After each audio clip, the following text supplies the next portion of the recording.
So I'm here today with award-winning haute couture designer Philipp Plein. Philipp began his design journey in 1998, establishing a furniture label with designs based on leather and stainless steel. In 2004, he launched his debut fashion range for children, women, and men. The highlights of this collection were military jackets in vintage style embellished with skulls made from Swarovski. In 2010, he opened boutiques in Cannes, Saint-Tropez, Moscow, Vienna, and a few others. Advertisements for Mr. Plein's fashions have starred names such as Lindsay Lohan, Naomi Campbell, Marcus Schenkenberg, David Beckham, Jennifer Lopez, Tamati, Snoop Dogg, Fergie, Iggy Azalea, Megan Fox, and many others.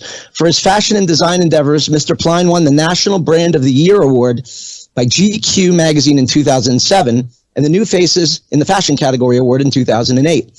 In 2016 and 2018, he was named GQ German and British Man of the Year and Brand of the Year, respectively.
There are so many more accolades, but our time is limited. So, Philipp, thank you for being here. It's so exciting to get to talk to you today.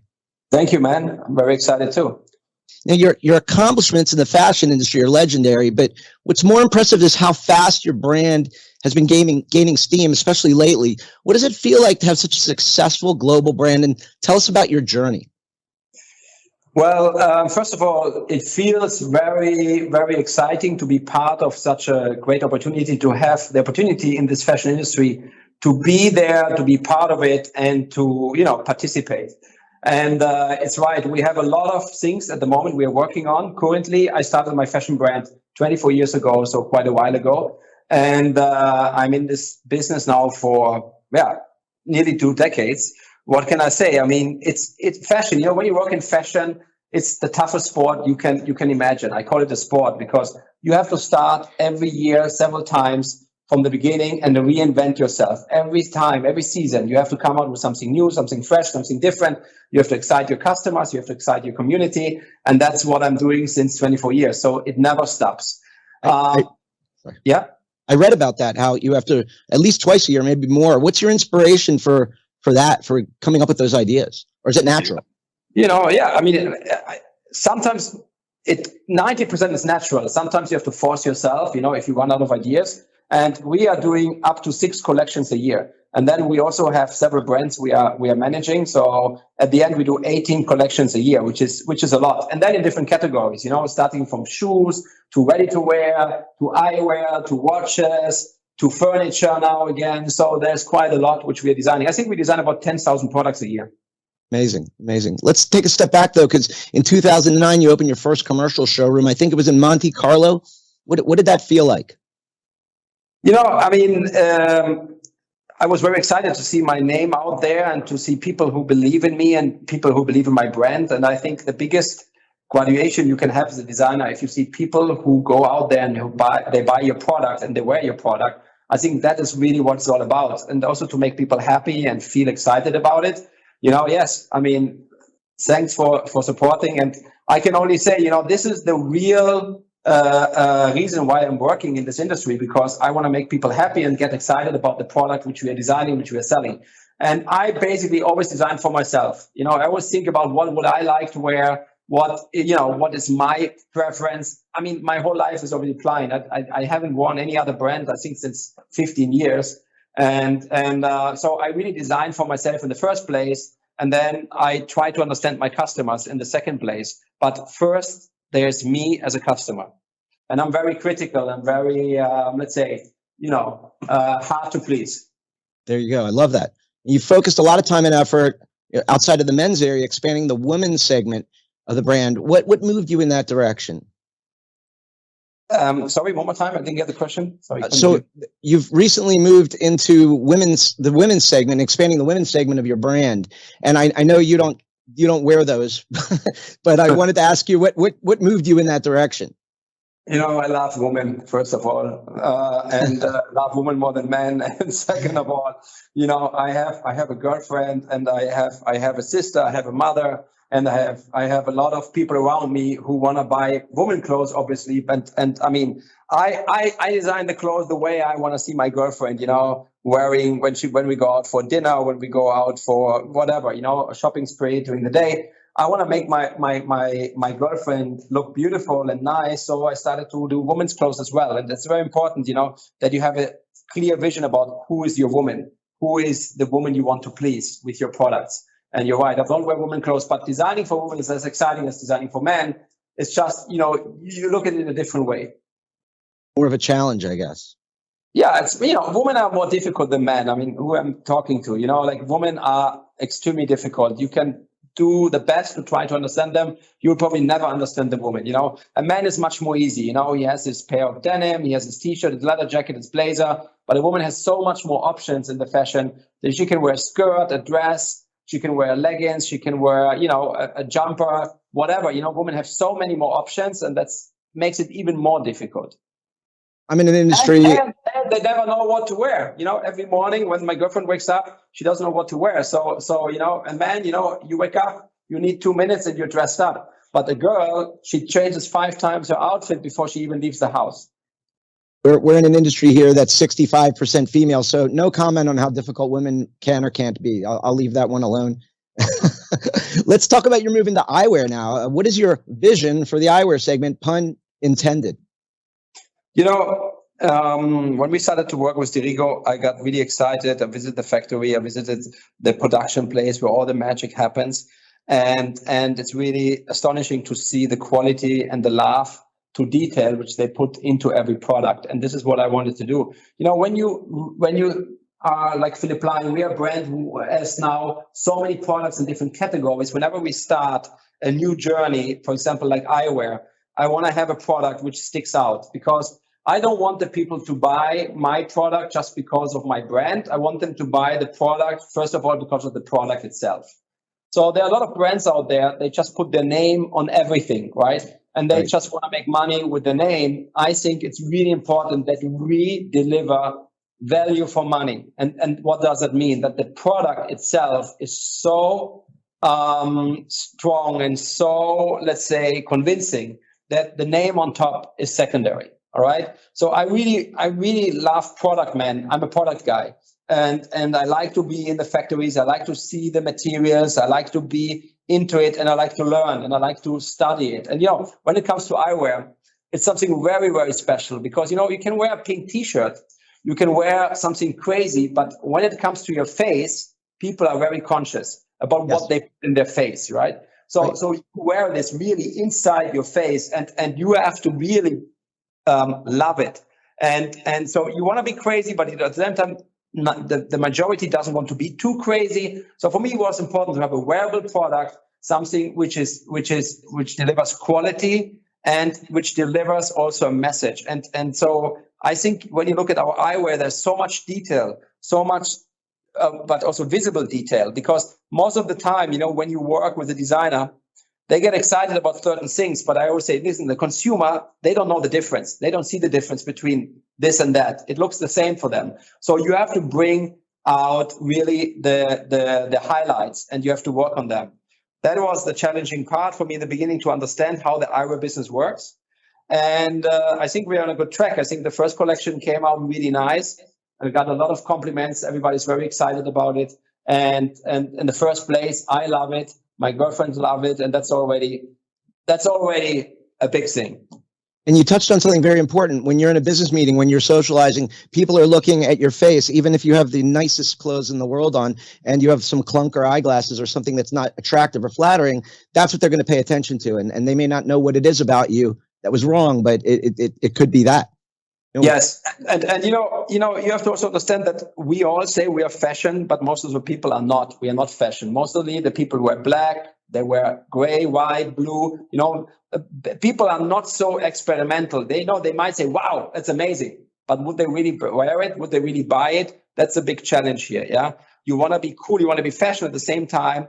You have to be careful that you don't, we call it the right amount of wrong. The right amount of wrong. If you're too much over the edge, it can go directly the opposite. But if you're at the edge, you're cool as hell. Excellent. Tell us a little bit more about what led to your choice of Derigo to partner with.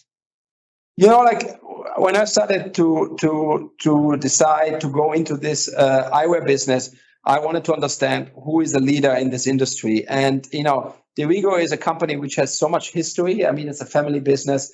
It has been around since so many years and decades. It's a very traditional company with a lot of heritage and knowledge. And this is when it comes to, quality and it comes to workmanship and craftsmanship. You better work with somebody who knows what they are doing. And this is why I wanted to work with Derigo, because they deliver all these attributes and they bring into this partnership all what is necessary. They have the know-how, but they also have the distribution power, and moreover, they have the production facilities. And so they have all in one. And I think that's a very explosive partnership, because I think I contributed to their team quite a lot of, novita, because what is a good thing is, Alan, is when you start something new, when you start a new journey and you are not particular from this industry, so you go in there like a virgin, right? You see the things with different eyes. And that can be very eye-opening for the people on the other side. Because, when you're in this eyewear business since decades, since so many years, you get a tunnel view, you just see this, you always, and you don't see anymore, what's happening, around. So I think that was a very interesting approach. And I really have to say that when we started to work together, also with the design team, they were really open-minded. They really tried to realize all of the ideas, and they guided me through the whole process. Excellent. Now, what's the one? Alan, the last thing is, what's important is, when I sell a product with my name on it, I have to make sure that there's also my name in it, right? So, as I said, I'm not just a person, who wants to put his name on something. I want to make sure that where I put my name on, it reflects and represents myself, my ideas, and my brand. So everybody who works with me knows that they have a hard time to convince me, and because I'm very challenging, I don't look at the price in the first place. I look at the quality, as I said, product and detail. And this is what I liked about Derigo. They never made a cut on quality and design. While other suppliers would say, that's too expensive. We cannot do that. That's not commercial. We cannot sell this and so on, because they see always the problems, right? But they were really open-minded, and they pushed it even further, because quality-wise, I have to say that I've never seen something like that. You came up with the name for your biography there. Don't put your name on it, put your name in it, in case you're looking. If you have a right one. So that's the point. If I wouldn't go for it, I don't want anybody else to go for it. And I don't believe in it. I don't want it out there. Excellent. Now, can you name one? I know you named a few things, but what's the one thing that differentiates your brand from other luxury brands? Everything. Could you pick one, the biggest one? Myself. There you go. All right. Well, let me explain it very quickly. We are born to be different. While all the other brands out there, they are like dinosaurs in the industry. They've been around since 100 years, longer sometimes.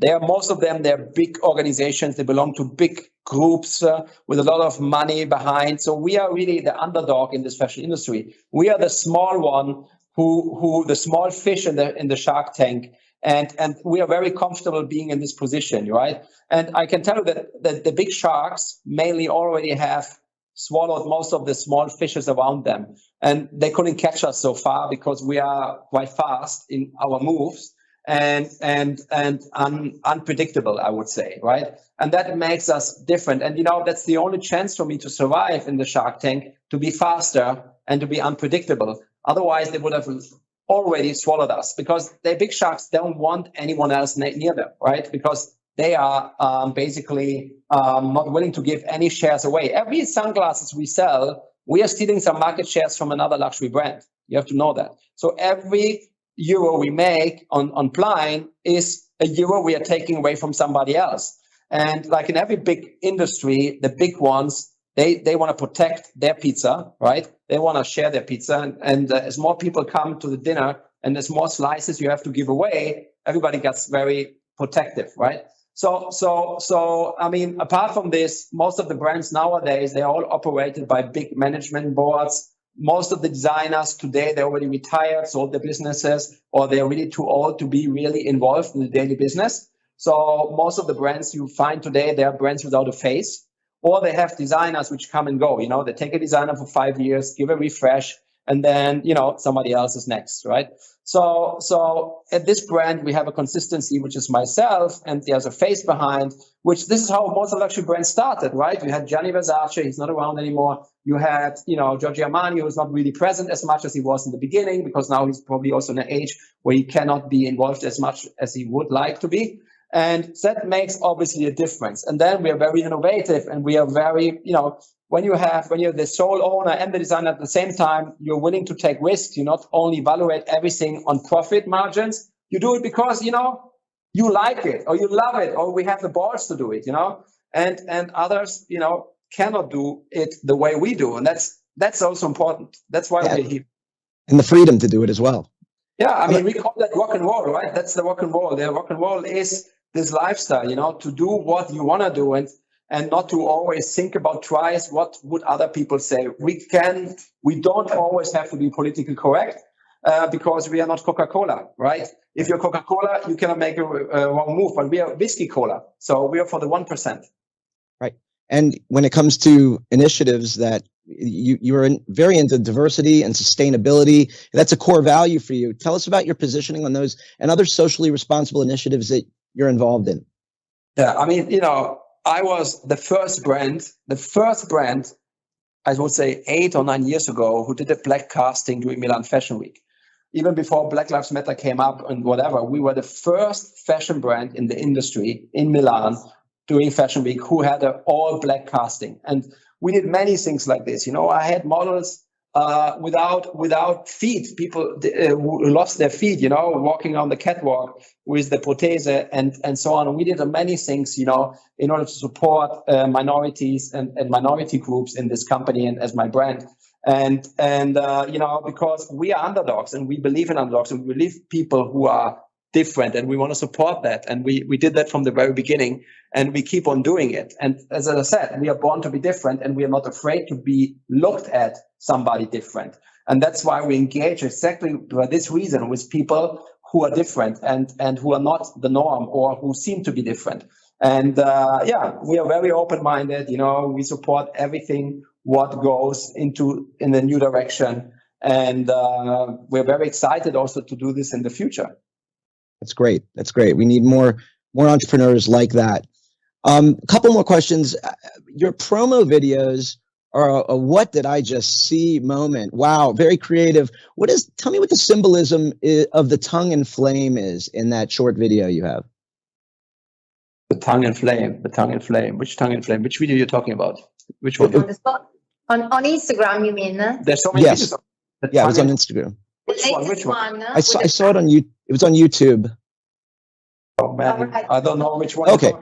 Because we do so much content. I know. I don't know. Well, how about we could skip that one? But how about the black ink video? Do you remember that one? The what? The what? Sorry, say it again. The one where they're pouring black ink over a guy's face. The eyewear category. The eyewear campaign. That's me. That's my face, man. Oh, is it? Me and Megan Fox. Oh, okay, that's what that is. Go. Tell us a little bit about the concept and the creative behind Okay, it. the concept was, I mean, we were shooting Megan Fox and myself. I mean, that's a very nice thing because I'm modeling my own brand. That's the first time I actually modeled my own brand. Well, I did it once in the pandemic, when the pandemic started and there was no fashion shows anymore. And it was really hard to get models to come over to Milan and model. So, and people got really scared. Everybody was locked up at home. We thought it's a nice message if I would model my own clothes, and we did it in the studio because we couldn't get any people, right? Because everybody, lockdown was really hard to create content and you couldn't involve too many people and too many models. So I modeled all my collection. But this was Fashion Show 2020. And now I did it again for the eyewear, and I did it together with Megan Fox, who is the female part, very strong woman, independent woman. She's a mother, she has kids. Now she's newly divorced, has a new boyfriend, is repositioning herself in the industry, extremely successful. That's really, a power woman. And so we had this campaign, was shooted by my friend, Philipp Plein, who is really one of the most, let's say, I would say, successful fashion photographers out there. I'm a big fan of Philipp Plein's work. I worked with many photographers of the industry, but he's really my favorite because I call him like the professor of photography. He's a guy, when he gets a job, he wants to get the job done, and he's not finished until it's not really 100%. With him, you start and sometimes you finish at 5 a.m. because he doesn't get tired. He doesn't look at the time. He wants to get the best out of everything. And so we worked on this concept for the eyewear. We wanted to do something different. I told him, look, I want to do something which is interruptive and which makes people stop. And when they look at the campaign and people want to catch the people's attention. In the world of social media nowadays, you see so much pictures, so much content. You see millions of pictures. When the day you wake up, you go on your social media and you see so much content. So it's really hard to make people stop and say, what the fuck is this, right? So, and that's what advertising about. We want people to catch their attention. So actually we were planning to make something really weird. Okay, Megan was supposed to spit in my mouth, and but then because of COVID, then we said it's too sexual. We want to do that. It's really like so. Then her boyfriend, Machine Gun Kelly, might gonna get pissed off. She wasn't sure. It's gonna be jealous, and so we said, okay, you know what? Let's put something over my face, and so we poured this black liquid in a glass of champagne. She put it over my face, which is very also unexpected. It looked really cool and a little bit weird. A little bit like sexual fetish, so we wanted to do something different, right? Yep. Very, very incredible. We'll try and get a link up in our community so people can see what we're referring to. Last question. Tell us about your son. Well, my son lives in Brazil. My son is with his mother. My son is growing up very fast. He's 9 years old now. He speaks perfectly English. He was, they moved away from my family. She moved away from me when he was 1 year old. And then I had a hard time to get a hold of her and my son, which was a very difficult time for me. For a period of time, 4 years, I was really suffering a lot until we sorted everything out. Now I'm really happy to be back in his life and to have my son back. Now I'm getting a second child. My girlfriend is pregnant. I'm very excited. I'm gonna have a baby boy coming out there. He has the coolest name ever. His name is gonna be Rocket Halo Ocean, and Rocket is gonna rock for sure my life. And I'm very excited this time, to experience it in a different way than the first time. And I'm a proud father. I'm happy to become father again, and I think kids are so important for us because they are the future, and we live for them, and we try to make this world a better place, even though it seems hard sometimes for our kids. So, yeah. Well, incredible. Congratulations on that. I'm a father of 2 sons, so I feel that very much so. But anyway. My girlfriend's son's going to be a girl. And I thought, okay, you know what? Who knows? Anyway, I'm happy either way. But she was so convinced it's going to be a girl because she has 3 sisters. And then we didn't know, and then it became a boy, and then she got really shocked. She said, I don't know what to do. I don't know anything about soccer. I don't know anything about that. Don't worry, we're gonna work this out. I would have loved a girl too. I guess I'll have to wait. I'm telling both of my sons, I need a granddaughter. Okay, I need a granddaughter. That's when that'll happen for me. Well, anyway, listen. Thank you so much, first of all, for entering the eye care industry. We really need an innovator and someone with the passion and drive and creativity that you bring to all your other projects. And thank you for partnering Dorigo. They are a very highly respected company that I admire, and I admire the people that run that company and what they've done over all the years in fashion and eyewear. Have you visited their factory yet? Say that again? Have you visited their headquarters already? I've not had the pleasure, but I'm looking forward to that at some point. You have to do it because this is where the magic happens. And that is what I think is really interesting, especially for you to see it. How, when you see a product as a final consumer, you cannot even imagine the work which is behind creating this kind of details in this product and the challenging sometimes. And I have to say one more thing. I mean, when I started to work at this project, I understood very quickly and easily that the eyewear industry, even though it's very linked to fashion, is a very conservative industry, a very conservative and traditional, which is good. And sometimes also a little bit old-fashioned, and especially when it comes to the distribution and the people in the industry. So I thought that is really interesting because they actually sell fashion products, but at the same time, they are so traditional in many ways. And I try to break a little bit the ice. And I think also with our campaigns or the communication with the product and everything on top, I think there's a lot we can do and we can add a little bit of spice.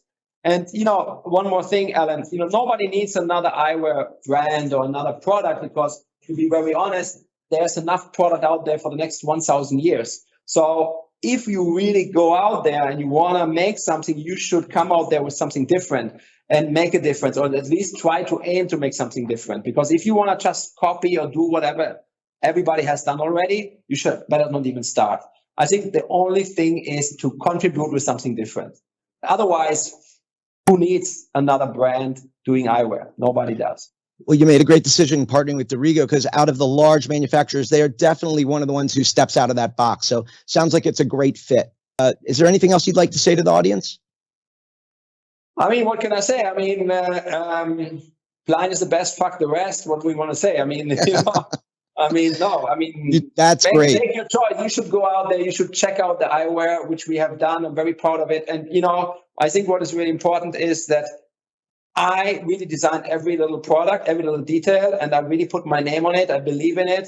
And I think that makes a big difference. And there's a lot of authenticity in this brand and in their product. And I hope that this is what the people we are talking to can confirm when they get to see the product and have it definitely at the end in their hands. Great. Well, we all look for big things from all of your lines moving forward. We're glad to get to know you and learn more about you, and have a great year, and look forward to our next connection. Thank you. Thank you, Matt. Thank you. Thank you, Natalie. Thank you. Ciao.